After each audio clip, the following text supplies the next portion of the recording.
There's a mental trap that you see only after you escape it. Now, when you're broke, you feel like you're being resourceful, but really your brain is just running on emergency power. And the worst part is, you don't realize that it's happening. Like, I spent years thinking that I was being smart with money, but really, I was just thinking too small because I was in constant survival mode. And in this video, I want to talk about how being broke completely rewired my perception, my decisions, and my outcomes, and really my entire time horizon, and how I finally broke out of it. I'm going to unpack why your mind collapses into short-term thinking when you're broke, and how to start making decisions that actually compound. When you're broke, your brain isn't actually trying to build a future, it's trying to stop the bleeding. And that single problem or shift rewires everything.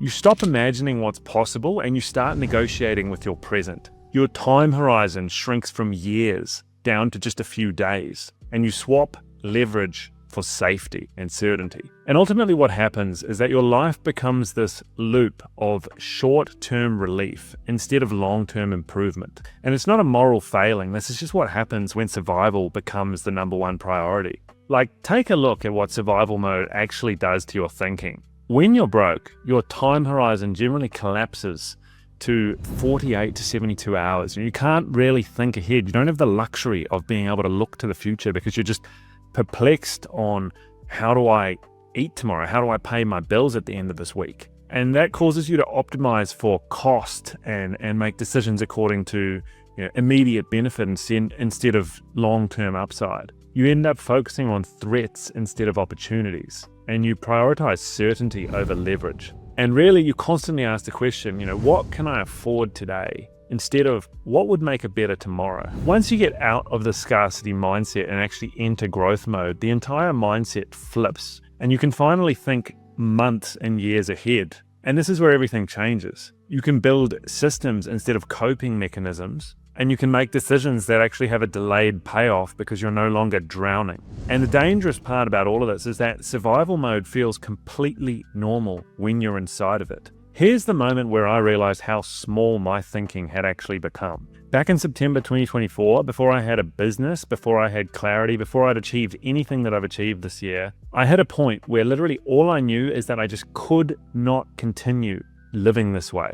Nothing dramatic happened. I just knew something had to change. Something had to break. I had to break out. I felt like I just was not getting anywhere. The clock was running. I was on a treadmill. I was staying in the exact same place and just getting older, getting no closer to my goals. And ultimately I panicked. And so what did I do? I did the most desperate, unstrategic thing imaginable. I just booked a one-way flight to the United States. No plan, no roadmap, just pure escape instinct, literally. And my brilliant idea when I got there, I'll just get a job. Not because that was the smartest idea or because that made sense, but because when you're broke, that is literally the only path that you can see. Immediate income, pay the bills, get some breathing room. And really that's survival mode logic. It makes stability feel like strategy. And so anyway, I booked the flight.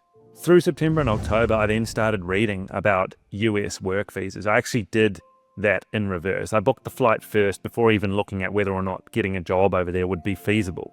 Well, I realized very quickly after looking at the visa policies that ultimately it wasn't going to happen. Not without sponsorship and not without bureaucracy and luck. It was just straight away in the too hard basket. And so suddenly I was sitting there thinking, well, hold on a minute.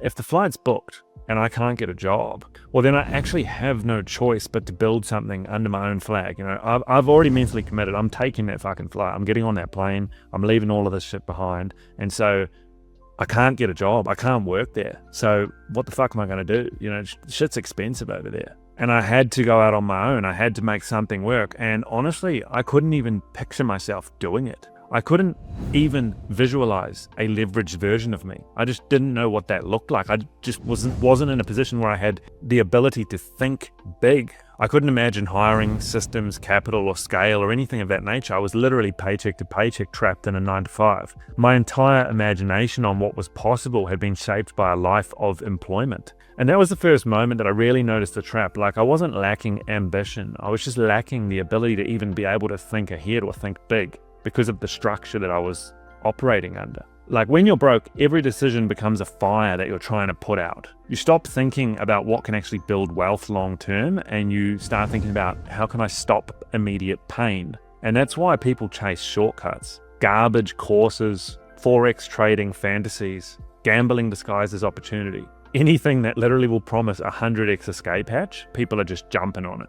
Not because they're stupid, but because their brain is in solve mode today. They need a resolution now. They feel the distance between where they are and how far away their goals are, how far ahead the guru in Miami is with the Lambo.